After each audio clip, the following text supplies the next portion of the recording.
Welcome back to the channel. Don't forget to like, share, and subscribe my channel. Today, we're exploring how to make edge refinement easier. Begin with a rough selection using fast selection tools, then enter mask overlay mode to clearly visualize problem areas. Adjust brush size and opacity to work gradually along edges, focusing on smooth transitions rather than perfection in one pass.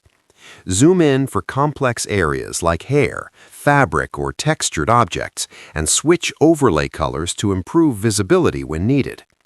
Optional enhancements include using feathering sparingly and refining mask density for natural blending. Improving edge refinement speed and accuracy makes every masking task more efficient and professional.